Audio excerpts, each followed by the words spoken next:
course, on a show called The American Dream, you got to talk about the real estate game, but I love getting into niche expertise. Joining us out of Beverly Hills, Kofi Nartey. You are with Compass. You're an author of Celebrity. You got a $60 million listing, and you're coaching realtors on luxury real estate and helping celebrities sell their home and more, right? So thanks for coming on the show. Of course. It's great to be here, So let's dive right in, man. I mean, sure. everything about what you do is cool and sexy, right?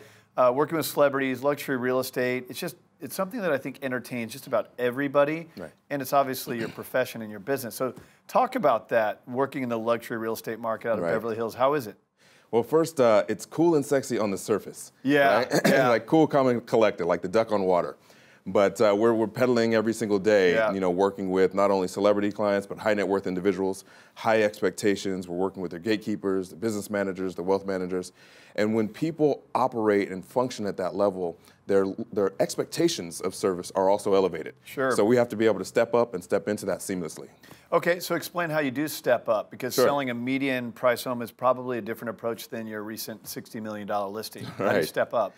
Well, first, it's understanding their lifestyles, right? And so if you haven't had exposure, you want to gain that exposure just so you can manage their expectations. When you reach a certain level in any industry, a lot of things are taken care of for you. Right. Even with the celebrities, they have craft services on set. They have people driving them places. Yep. They get to show up and just focus on what they need to focus on. So for us, it takes a level of understanding of the market. So the first thing is trust. And trust comes from understanding the market, knowing that you have the expertise, knowing that you have the integrity. And everyone who's part of my team and part of even our sports and entertainment division nationally has been vetted to not only have real estate experience, but specific experience working with people in sports and entertainment. Right, so you're very well niched. You're talking about that market expertise. What about marketing expertise, right? Right. Taking a multi-million-dollar property to market, what's the approach to get the right eyeballs? And of course, anyone who's selling their home wants top dollar. How do we do that? It's a process. One, you have to understand who your target demographic is. A lot of things that we talk about in real estate pertain to other industries, but we apply them to real estate and we apply them to selling the story of a property. Sure. Right? I'll repeat that because that's really a big part of it. Yep. Selling the story of the property. So who are you selling that story to? Who is the home appropriate for? How do you articulate that in a way where the buyer can see themselves, hear themselves, smell themselves living in that specific property? So how do you do it? Video, I assume? Well, a lot of it is, one, even understanding the property itself. So we tour the property, we ask the clients to tell us stories about living there. It's something a lot of agents don't do. You know, you go, you look at the four walls, you look at the bedrooms, you have the specifics, but I want to know what it was like to live here. And as they're telling me that, I'm translating that into a story that I can then tell prospective buyers. Got it. Then we capture the story, right? We capture the story through the photography, professional photography, day, night, twilight, the sexy shots, then the videos, all of the things that capture the essence of that story. And then we use that for the marketing. Now, when you get it out, how important is digital and social in today's world? It's more important than ever. And it's continuing to grow in the different vehicles through social, the different vehicles through digital. We have to stay on top of that. We have to meet our clients where they are. Don't you feel like a lot of agents ignore it or romanticize about the past? And kind of skip the fact that this is where, it shouldn't even be called social media anymore. It should be called the internet. This is where commerce happens, and it's certainly critical for real estate. Don't you think a lot of agents skip over that? I think that it's not necessarily that they skip over it. I think they're a little bit unaware of how important it is, and some of them have challenges transitioning. So they use it as an excuse more so than skipping over it. They say, I think I framed that as romanticizing about the romanticizing, exactly, exactly. They say, well, I'd rather just meet with someone in person, or I'd rather, call somebody. I'm referral based. I'm all relationship. No one's suggesting that real estate's not a relationship business, but now there's more connectivity than ever before. Exactly. And you're attracting, in many cases, international buyers, cash buyers. You got to get the word out in a different way than you used to. Totally different way, and it's important to utilize that technology. I use the term tech lux, right? It's technology supporting the luxury experience. Yep. And you don't lose the connection with people, but 87% of home searches start online. Yep. So you have to be online. You have to have that presence. I mean, it's kind of why I wear two watches, right? I have the tech, and then I have the lux, right? See this? That's it's my daily reminder. Plus, my wife bought me this one, so Love it. All right. Well, then you got to wear it. Got to wear it. So you've written this book, Celebrity, right? Tell us a little bit about that. Sure. So I've been in real estate for 15, 16 years now, and about 11 of those years I've focused on sports and entertainment as a niche. So the book Celebrity, Celebrity, is how to build a successful sports and entertainment-based business. And I wrote it really for any industry. If you want to focus on selling to celebrities, athletes, entertainers, you have to understand certain principles, certain techniques, and that's probably the #1 call that I get, an email that I get. How do you break into, celebrity and luxury real estate? So I wanted to write a book that I could share with people. A lot of people try and break in, but they're unable to. Correct. So what I like about it is you mentioned that it's not just the real estate vertical. These are it's a kind of a B2B book that you're helping other business professionals understand maybe the mindset, the approach, and the execution on working with these high-class athletes. Exactly. What are some good takeaways? Why should someone read the book? I think, one, if you're trying to work with celebrities and high net worth individuals, there's going to be a lot of takeaways. Two, I went to business school while I was in real estate. Okay. And I did that because of the level of clients that I was looking to service and what I wanted to bring to those clients. Wow. So interspersed throughout the book are a lot of just business practices, marketing techniques, things that anyone can use in any industry. So, and then 3, it's a short book. I mean, I wrote it myself. I didn't have a ghostwriter, and that's between full-time business, 2 kids. I don't even know if that registered with people, but I mean, if you're gonna write a book, write the damn book. Right. The ghostwriter thing. There's just so much phoniness out there. I'm glad you actually wrote the book, big or small. I know it's from personal experience. You're sharing 100%. your story, 100%. and you got a great story. I mean, you're dominating the game in Beverly Hills. You're the luxury expert up there, writing books and coaching all at the same time. Appreciate you coming on the show. Of course, it's a pleasure being here, Craig. Find him on social media and 2 watches. 2 watches. That's a good one. Making the wife happy. Thanks for coming on the show. Thanks again. All right, more of the American Dream coming up next.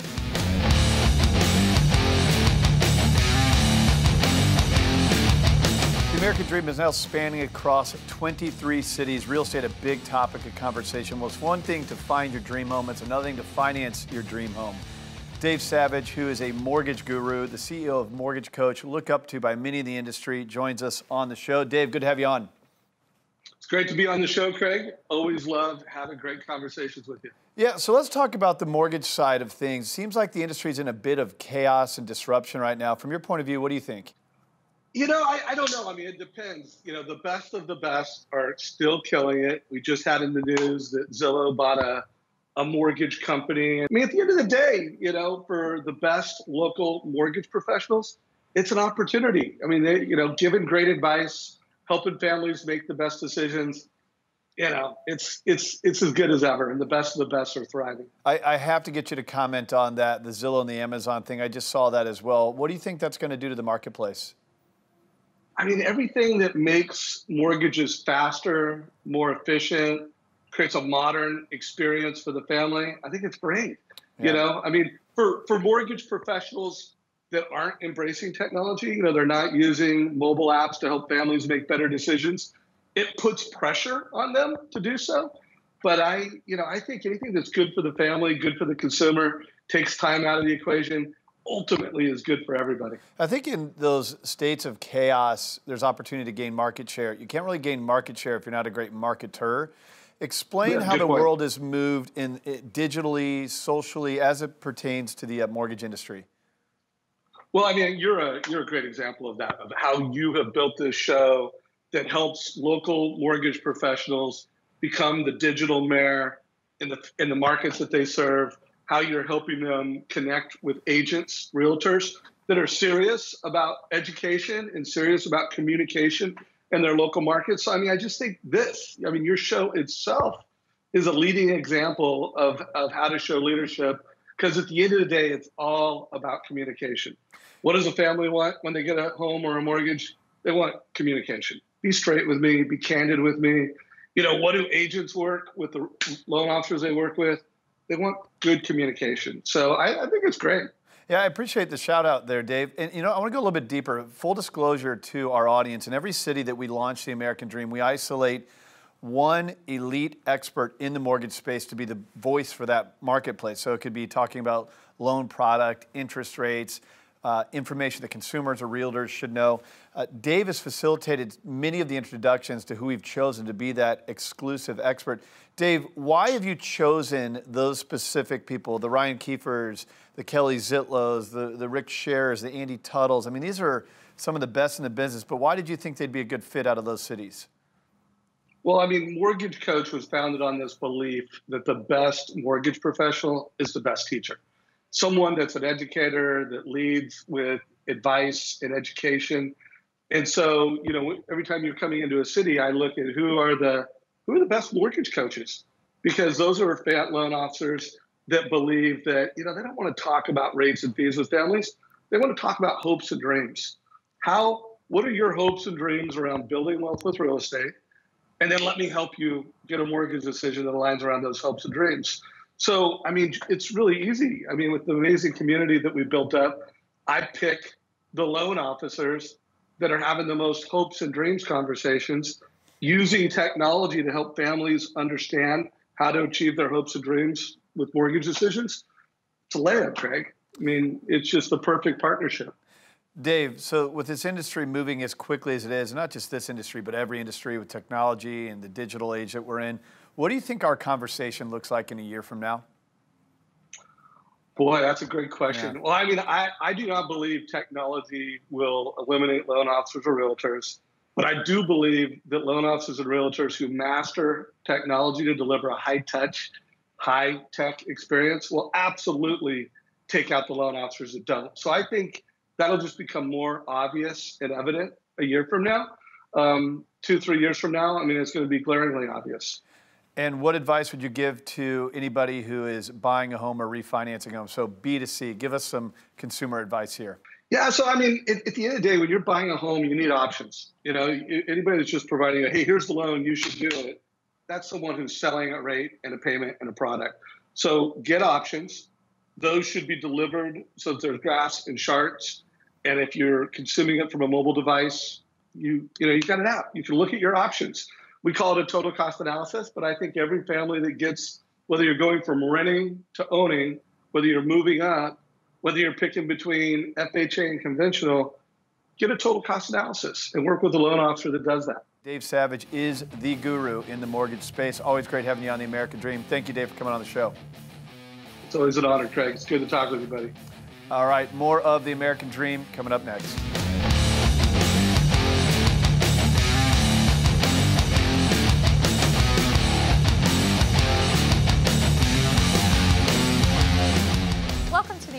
Dream. We have a fun segment coming up right now. First, I'm going to introduce you to Robert Ott. He is managing broker of Compass Real Estate, and he has brought with him John Boller. He is co-founder and chief strategist of Grid Consulting. So excited to talk to you both. I want to get started and jump right in. I know you've got some great things to talk about. I thought today that we could sit down and talk about problems that first-time buyers are having in this market. And I thought a great person to talk to is my good friend John. John was a first-time buyer. He bought, how long ago did you buy? It was in December of 2016. Okay. And when John bought his first home, he had a lot of questions and found out a lot of the things about buying a home kind of after the fact. And I thought, well, what a great segment to have about what it's like to be a first-time buyer and what we might be able to do to help people feel good about buying their home for the very first time. Sure. Yeah. So I guess thanks for having me. First off, yeah. The first thing that really stood out is kind of the change and the shift that's happening with real estate professionals, and myself as a first-time home buyer and having never experienced it, I found myself asking a lot of questions. Yeah. The questions were specifically in regards to my finances and whether I should get if I should put 20% down. And then what are all the kind of benefits of buying versus renting and how that would impact my future? Yeah. Yeah, so did anyone ever discuss that with you before you bought your home? And that wasn't me, by the way. You was somebody else. Really hurt my feelings, but that's all right. So so what happened? Did you just figure things out on your own, or did you hear about them afterwards? How did that all go about? Yeah, so I met with a real estate agent. I met with a couple actually, and started asking questions. And I found a lot from my real estate professional that I was partnered with, but then also my mortgage professional. Mm-hmm. I'd say the thing that I was like overly surprised with was this concept of if you live in the home for 2 years out of 5, then you could have like a crazy tax break. Could you explain that? Yeah. Well, I'm certainly not a tax accountant, and so I'm going to give you the very small kind of the skinny version of it. But yeah, there's some great tax advantages to owning a home. Not only do you get a break because you get to write off your interest in the taxes that you pay on your payments, but also when you go to sell it, as long as it's been your primary home for the last 2 or the last 5 years, then the money that you get is kind of free. As long as Doesn't go over $250,000 for a single person or $500,000 if you're a couple. So that's it. It's like free money. It's money that you don't really even report. It's just at the end of the day, you just put it into your account, move it to the next house, or go buy a car, whatever you want to do. That was really wild to me, because the interest is the thing that you always hear about, but hearing that if your home appreciates $250,000 and I could actually get that tax-free, like that was something I think should be talked about in every conversation for millennials and first-time home buyers. Yeah, well, that's one of the reasons I thought this conversation would be so great. So that way people who are wondering if they should buy a home or not, they get to know the things before they buy instead of after they buy. So I think these little tidbits can help people make a better decision for their life. Now, what is something else that you remember, like afterwards, you learned after you bought a home? Sure. So again, I think like the role of the real estate professional, you're becoming this kind of wealth manager and teaching people how do you make money from your home? How do you create wealth from your home? I guess the two that really stand out is should I put 20% down or should I put 5% down? And then a lot of my peers talk about the concept of HOA. Is that worth it or not worth it? I'd love to hear kind of how you approach that with first-time home buyers. Yeah, as far as wealth management goes, I think for anybody who's looking to buy a home, they should be asking the real estate agent, hey, so what do you think? What is your opinion on buying this house? Is this a good investment, a bad investment? Is this a good location, bad location?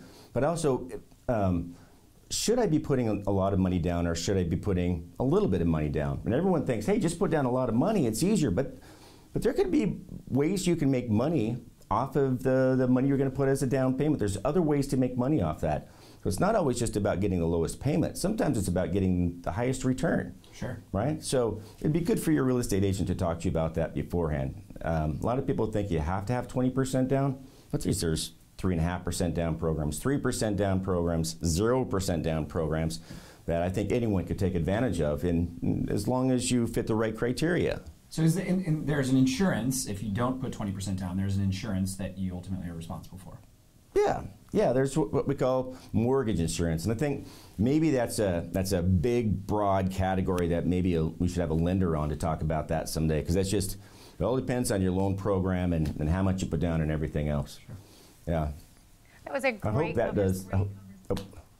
It was a great conversation, and I am so glad that you guys really brought this up. And I loved hearing from both of you as a home buyer, as a professional, and interacting so that our viewers can really see what is so important and what home buyers are thinking and feeling. We sometimes don't always stop to remember that, and it was really a great representation. I appreciate you both so much. Thank you.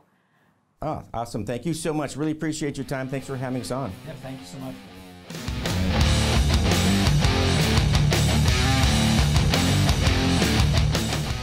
Welcome to the American Dream. It is always wonderful when I get to introduce our next guests. They've been on the show numerous times, always a great expert there for the Seattle community. It is Ed Laine. He is partner and managing broker of Hometown Advisor Real Estate. And we also have Janice Cai. She is one of the top 1% as a real estate professional in your area, and she's also with Hometown Advisor Real Estate. Welcome back to the show. Thank you for having us, Amy. Thank you, Amy. Of course, it's always wonderful to talk to both of you, and I kind of want to pick up where we left off so that our viewers also can hear this information again. Ed, we talked last time about the market taking a shift there in the Seattle area. Is that still the case? Yeah, in fact, Amy, we're continuing to see an enormous influx of inventory, which has made the market feel more like a buyer's market. So it's actually a tremendous time for buyers right now. Janice, I would love your input on this from your perspective. Is this correct, what Ed is saying? Of course, it has been a long time coming, but we finally have some solid good news for buyers.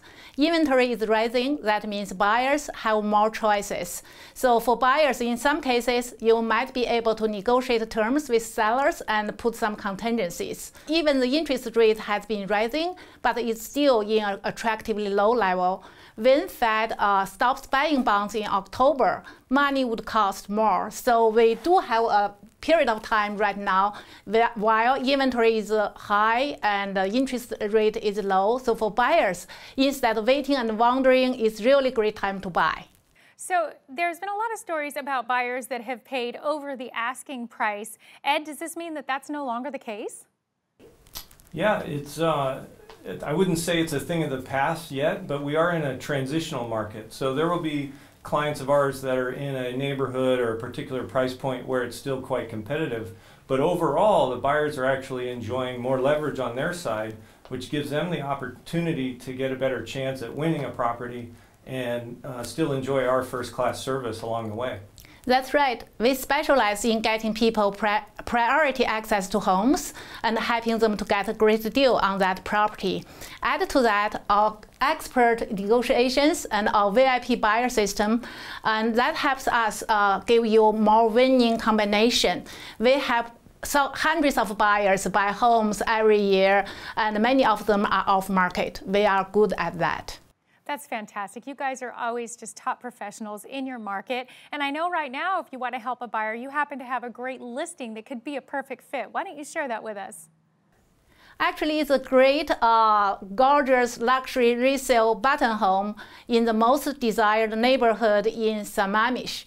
This 5-bedroom home has very beautiful mountain views and also have a large flat backyard, which I really like. Ed, I know you have been in that house, and what is your favorite part? Well, besides the schools, Janice, which are top flight in our state, I love the kitchen in this property. It is huge, and it is got all the modern amenities that you would want or need in order to entertain or even just cook a comfortable family dinner. It's really a great property.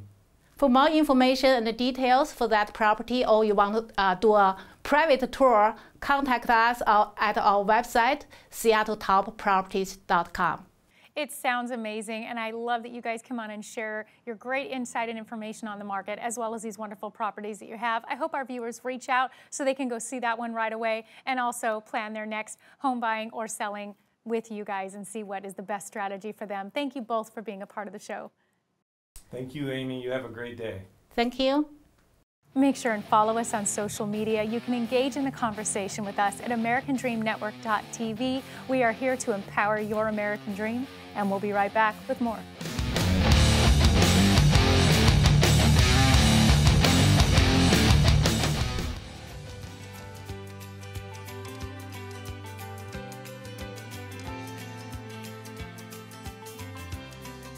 Hi, I'm Heather Osgood with Sotheby's International Realty. I'm here in Enumclaw, Washington today at the Seattle Polo and Equestrian Club. We're going to take a quick tour, take a look and see what's going on, so let's get going.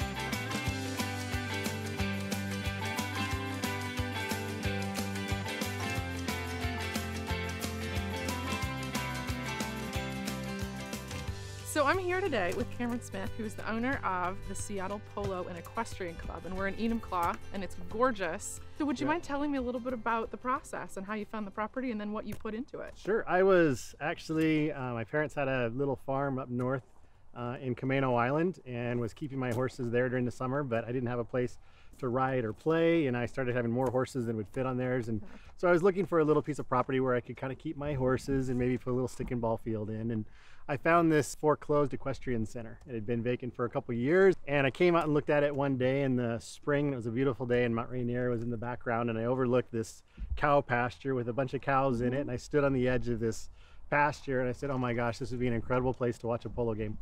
Every summer I just keep adding on and finding things to improve and trying to make polo better in the Northwest. So you have a playing field and a stick and ball field. What are the size differences? So the regulation polo field is 300 yards long by 160 yards wide. Okay. When you get to a practice field, it's about 2/3 that size. Okay. And so the practice field we use for sticking balling, we use it for coaching league, for beginners, and we use it to train in school horses. What is your season? What's the time frame? We start in the beginning of June, and usually the first month we do a lot of polo clinics and try to get new people in so they can have the whole summer to learn and take coaching league. Sure. And we usually go till about the middle of September.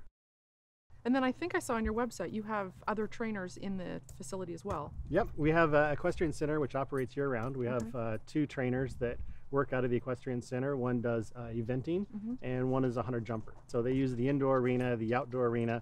We have a covered round pen, and they're able to use that facility. We've got 60 stalls, we've got birthing stalls.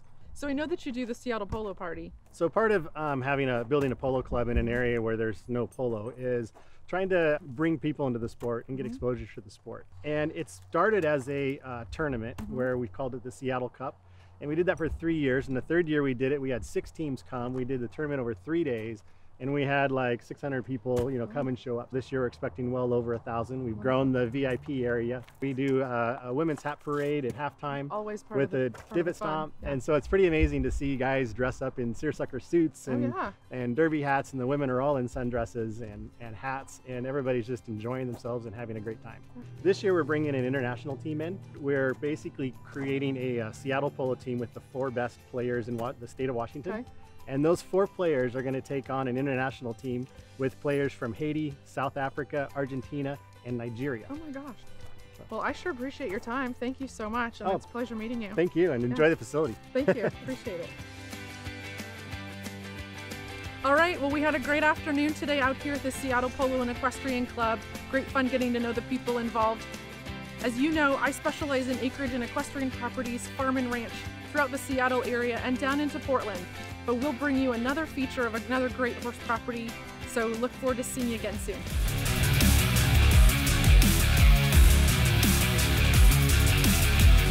That's all for today's show. See you next week.